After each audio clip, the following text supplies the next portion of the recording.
What is up, YouTube, and welcome again to another episode of Behind the Wall, presented by Perky Jerky. I'm Pro Bowl 43, as always, along with the co-pilots, Thermite 917 and Kane Jr. 88. This weekend, there was no cup race, but we don't care. We're still going to cover the racing action anyways, and it was a doubleheader at Iowa. For the race recap, we're going to talk specifically about Xfinity in this one. Kane, you were there. Take it away.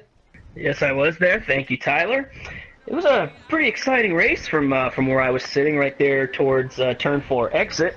Looked like Austin Cindric was going to be the car to beat all day. And then, near the end of stage number 1, Justin Allgaier made a really daring three-wide pass between Cindric and a lapped car and pretty much held the lead for the rest of the race. I mean, he did have a few challengers like Daniel Hemrick, Cole Custer, and especially Christopher Bell for like the last 40 or so laps of stage number 2, or not just stage 2, but pretty much almost the entire length of stage 3. It was really an awesome and fierce battle between Justin Allgaier and Christopher Bell.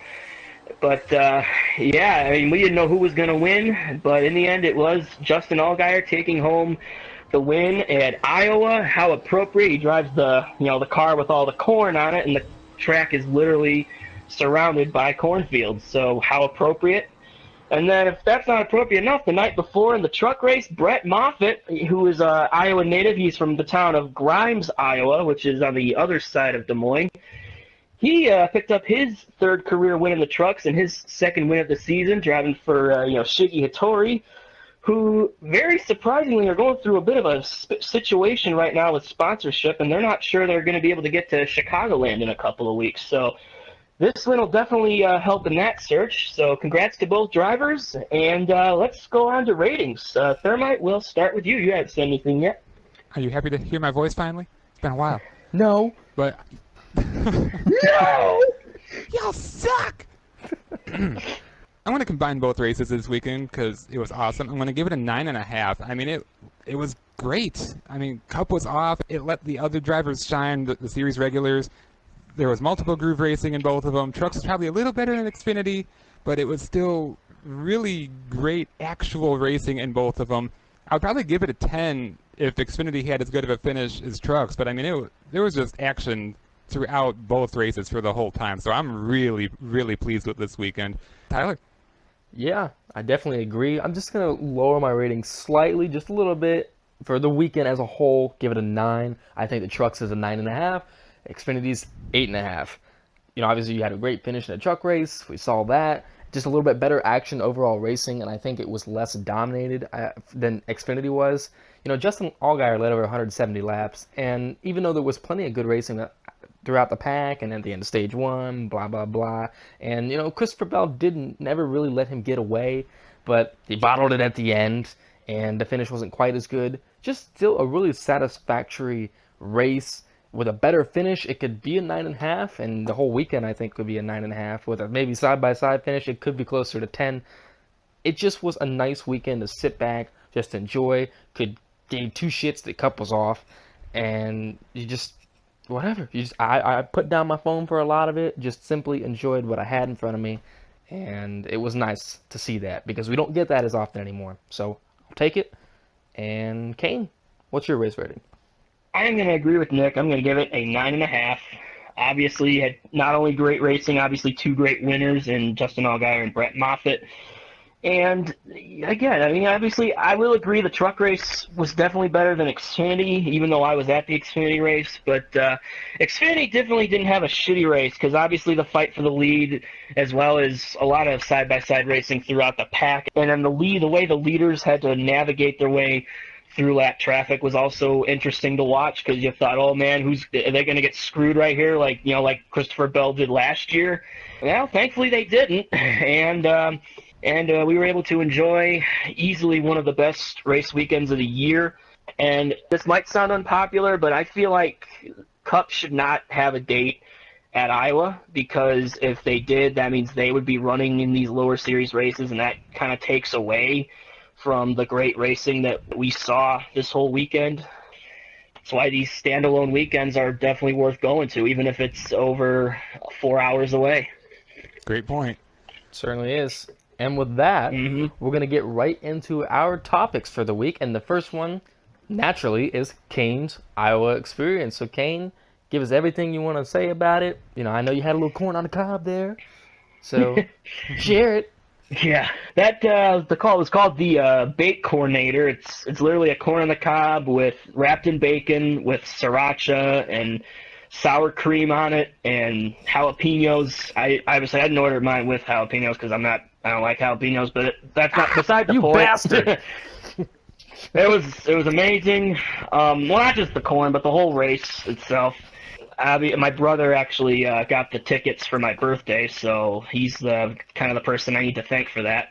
Yeah, so the drive there, it was a pain. I mean, obviously there was a lot of road construction that we had to drive through, but otherwise we got there in about 4 hours. So we did get there right as they were starting qualifying. So as soon as we got out of the car, we heard cars on the track racing around, and it's nothing like if Cup were there because first of all, if there was a Cup race there, there'd be way more sponsor activation, and as well as souvenir trailers, which they weren't there this weekend, and there was really not much in the way of souvenirs, that's for sure, and merch.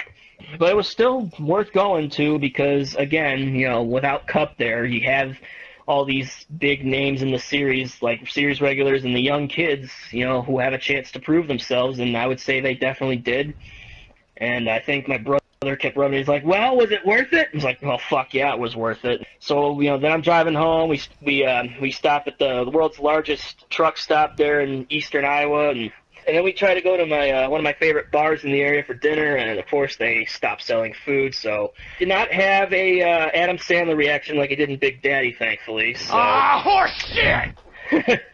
But yeah, it was definitely worth going. And if you ever have tickets, and the tickets were not that expensive either. They were like $35 each. We were like just a couple of rows away from the fence. So if you have the money, definitely consider going to Iowa Speedway. It definitely gets a 5-star like Yelp rating from me. Well, I'm glad we have that review. That's going to make all the difference. But, yeah, no, I mean, I believe you. It's a great track. Definitely jealous that you were able to go. That's for sure. Mm-hmm. Yeah. Anything else you want to add about that? Yeah, it was a little bit bittersweet because obviously the race was on Father's Day, and my dad. Thankfully, we did take him out to dinner earlier in the week, so we did celebrate Father's Day with him then. We did call him right when we got to the track saying, "Happy Father's Day, Dad. Hope you're having fun." I know we are, so. Yeah, still be a little bit bittersweet with him not being there, but that was still fun nonetheless. Good recap, though. Yeah. Well, thank you, Kane, for your wonderful story. And now we'll move into our next topic for the week, and this is actually Cup related. So, Casey Kane's crew chief, Travis Mack, was canned by Levine Family Racing Team after 14 races, and they replaced him with an interim. I believe his name's Joe Leonard. Couldn't give a shit because I'm not happy about this. Are you kidding me? This guy, he comes over from the 88 crew. He was one of the better people on that team to begin with. And now after 14 races with a team that is not that competitive to begin with, they're just like, oh, sorry. See ya. Get your last check and clear out your office. Bye. What? What? What?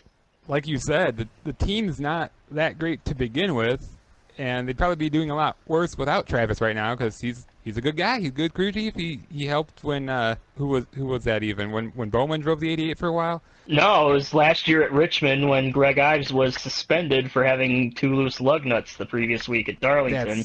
That is and right. Yeah.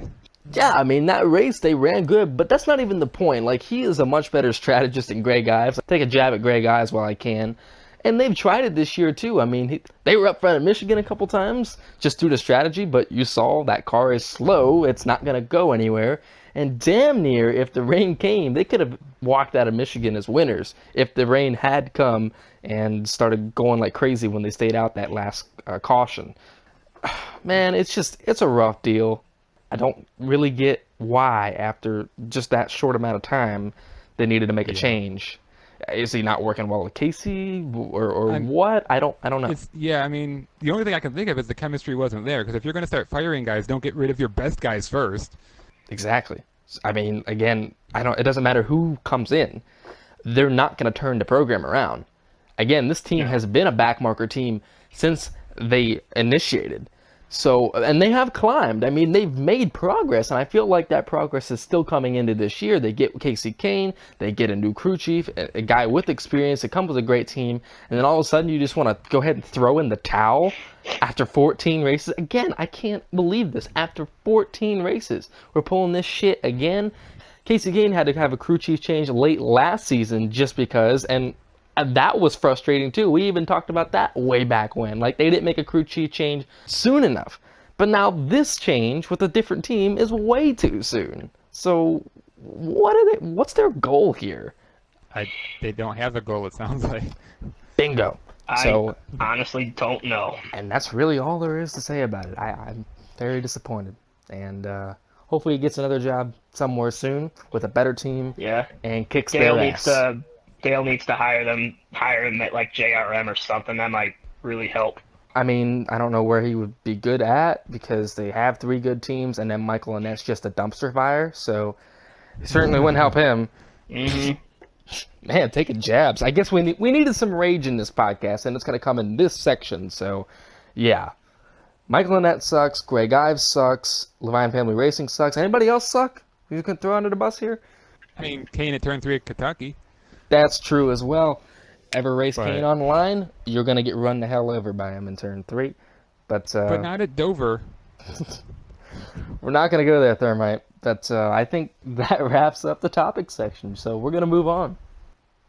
Well, the trucks raced in Iowa this weekend, and you know damn well what that means. Where did Cody Coughlin finish? For the second week in a row, we have a Jags picnic! Picnic Jags! Picnic Jags! Picnic. Echo! That was one of Cody's sponsors this weekend, so thank you for the plug there, Kane. But yes, we're going to have some wonderful sandwiches, this time without any salt from Cody, so we're not at risk of, any salt flying over the shoulders or towards our faces or anything like that. So we'll just enjoy Cody's nice 7th place finish. I haven't mentioned that yet, so that's where he finished, 1 spot better than last week, but he qualified in the same spot as he did last week in 14th. So quiet little race for Cody. Wasn't quite a fixture in the top 10 until kind of later in the going, but he got himself up there. He was solid in there and came home 7th. So let's see what he had to say. It was a good points day for our number 2 Jags Chevrolet Silverado team. As a team, we were doing a good job improving consistency by producing top 10 finishes practically every week. Our goal is to run consistently in the top 5, and we are confident we will capture our first NASCAR Camping World Truck Series victory this season. Every week, Cody, slow your roll. Oh, I still have more to say, though. Or you did. Jesus Christ. I cannot thank crew chief Jerry Baxter and my entire GMS racing team enough for all of their hard work and determination at the Iowa Speedway. That's from Cody Coughlin. Who gives a shit? Jags! Jags! Jags! AFCO! Oh, Cody. Cody, stop. Stop. All right? Johnny Sauter has 4 wins this season. Justin Haley has run better than you at times. Maybe not Dalton Sargent. I think you're beating Dalton Sargent, but that's about the only thing you're doing. So stop it. Slow your roll. You're not winning anything yet, Cody. But if you do, we'll be happy. And we'll be here to have a Jag celebration with more than just sandwiches. So don't eat them all this week. Don't do it. Don't do it. He'd be doing better if all those guys would race him with more respect, so they wouldn't have to end up on the wrecker. Driving like crap every week. Oh boy. That's still a funny ass tweet. That's great. That's gonna be one of the tweets of the year, honestly. So, and that could be a potential Cody Coughlin nominated moment. So, Yes. we'll see what happens. But all right, we'll move on. Yeah. Bye, Cody. All right, now it's time to hand out some awards for the Iowa race weekend. A very subdued kind of award segment, not many to give out, but we still have some moments to talk about. So, Nick, lead it off with the first award. Did you say subdued? Because I don't think this is too subdued. It's a day from hell! And it goes to Elliott Sadler. Oh my god, Elliott! Wait, this isn't the crying towel. Man, but still, he cut down a tire at the end of stage 1, then had an unscheduled stop early in stage 3. He ended up finishing 28th, 11 laps down. That's not the Mr. Consistency I know. I don't know if he ran over something and it punctured it, but man, he's had no luck this year. Hopefully he can get a win soon. It's been since Kentucky of like 2016, but it feels like 2011. Man, poor Elliott. I guess this is karma for him being salty at Ryan Preece at Homestead. He did not cost you the championship, Elliott. Go around him. Ah. Next award. The next award is the Cigar Awards, and we've got a whole fleet to hand out this weekend. Starting with the trucks, Brett Moffitt. Obviously, he's going to be the first cigar. He gets his second win of 2018, third overall. You know, he didn't really drive up to the lead. He kind of got put there with a little bit of strategy, but man, he held on to it like a champ, and they needed it. So, great job, man. And the runner-up, who damn near stole it from him, Noah Gregson, that ballsy Carl Edwards 2008 dive bomb on the last lap was awesome. Yeah, he slapped it off the wall, but so what? It was still cool. And Harrison Burton, he finished third. That's a career best for him. No cigar here. You're going to get a Sprite, but maybe in a few years you'll get yourself one of these. David Gilliland, he ran again, finished fourth. Finally, a Gilliland with some talent in this race. And had a nice little run, you know. Hell, even looked like he might contend for the win. Dropped off a little bit, but hey, still a nice result. Much better than if Bo Lamassus was in that truck, because we know what would have happened. Bad thing. So I'm glad you said no to Bo. Good call on that, David. Jesse Little finished sixth, a career best for him. We've obviously talked about him a few times this year. Had a couple heartbreaks, but this one just mainly a solid run, and he put it together. The next and final cigar for the truck race goes to Christian Eckes, who made his first career Camping World Truck Series start, and he finished eighth. Spun out in stage one. Looked like a little bit of an ass clown there, but hey, that's okay. He pulled it back together. Had a nice, solid result, did what he needed to do. So, nice job, kid. I don't think you're old enough either, so join Harrison, your teammate, and grab another Sprite. Move on to the Xfinity cigars. Kane, what you got? Our first Xfinity cigar obviously goes to Justin Allgaier, who won both stages as well as led over 170 laps to capture his second win of the season. Hopefully this time the car actually passes inspection and it'll actually count for once. Hate to have a repeat of what happened after Dover, let's be real here. And then, Riley Terrible Herbst making his Xfinity Series debut in that Advanced Auto Parts number 18 Toyota for Joe Gibbs. He finished in sixth, so you get a Sprite. And then Ty Majeski, he finally had some luck go his way, and he ran a clean race and came home with a solid seventh place run. So you get a Sprite too, because you're probably too young as well. And our final Xfinity cigar, we've been talking about him the past couple of weeks, but Kaz Grala got another top 10 finish this weekend. He finished in 10th, which is kind of bittersweet because he is not scheduled to run Chicagoland, or at least Fury Race Cars isn't. This is only a 4-race deal that he had, so hopefully we'll have some good news from him in the coming weeks. But for now, Kaz, enjoy this cigar. It's funny because I don't think Kaz is actually old enough for a cigar, but Ty Majeski is, and you told Ty to go get a Sprite. God damn it, Ken. So a little reversal on that. Ty, hand over the Sprite. Kaz, don't you smoke that now. Down, boy. That was a little weird. Headed? I don't really know where it's headed, but the point is someone deserves a Sprite and someone deserves a cigar. It was just a vice versa. Kane didn't have his facts straight, and he's Kaneopedia, so I'm not happy about it. God damn it, Kane. You gotta come prepared. Well, now it's time to talk about some paint schemes. No need for a montage. Just two quickie ones from the Xfinity series. The first one goes to Michael Annett. First time we're talking something in a positive nature of him. And that's his Northland Oil car, number 5.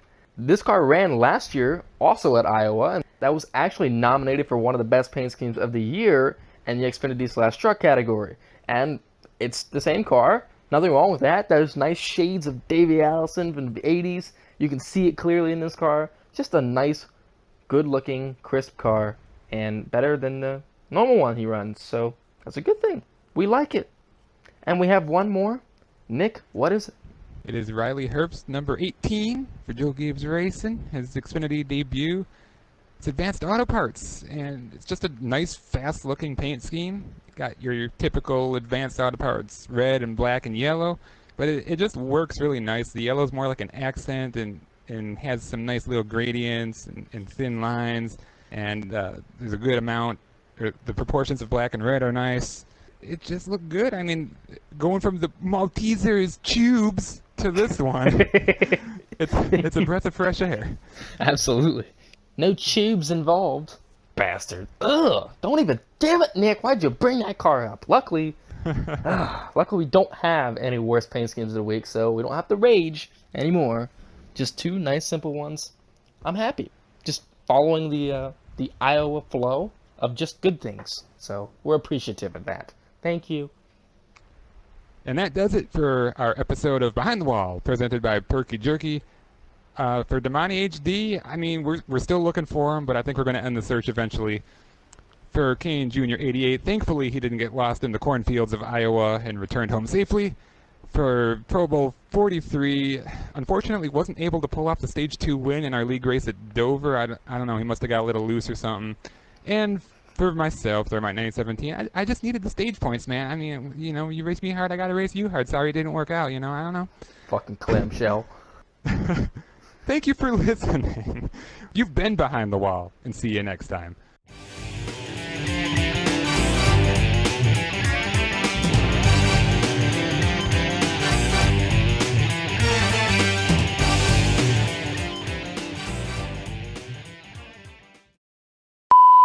So nothing else to add.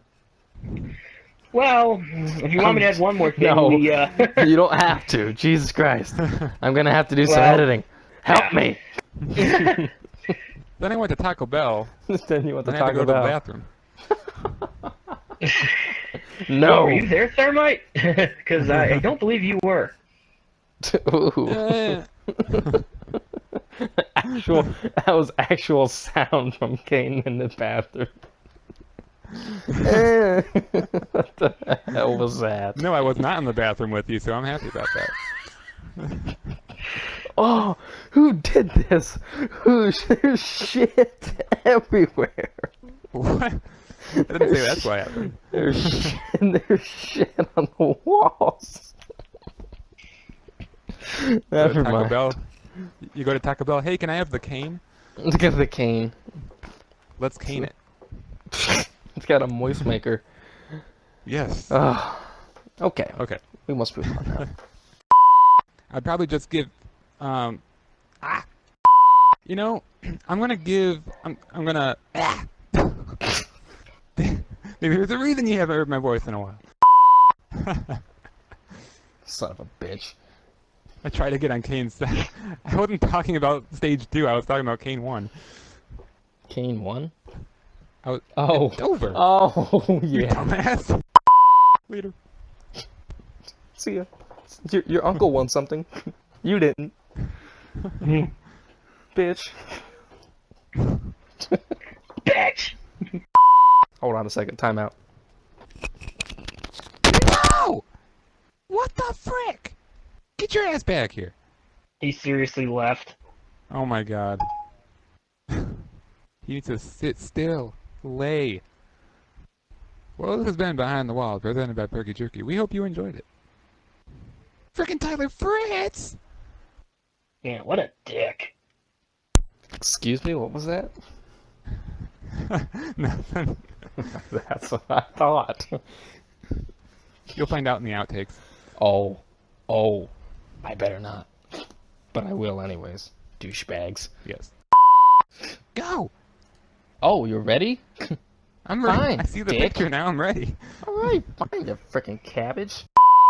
We hope you enjoyed it. See you next time. You've been Behind the Wall, and see you next time. See you next time. You've been Behind the Wall. See you next time. Fucking cool. Oh Obviously, my god. edit that and shift it No over, but shit. you know. No shit, I'm editing that. You sound like a... That's your job, man.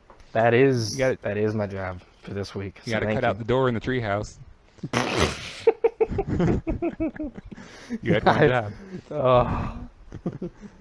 Well, I can tell you what, if you drive a saw as hard as you drove into turn 3 at Dover, you'll cut that damn door out. Somebody needs to whack him with a Maltesers tube. Get a tube of Maltesers and whack his forehead. He'll like it. Is it a tube-flavored tube or a tube-flavored tube? We are not sure. Let's travel to Great Britain and smack a British person. Until they tell us about Maltesers. The salty, sour, Skittles son of a bitch tube. I was told I could find this in a tube. Where is it? I don't know, sir. You don't know where it is. You're in Britain. It's not my fault your owner was sick. Stop yelling at me.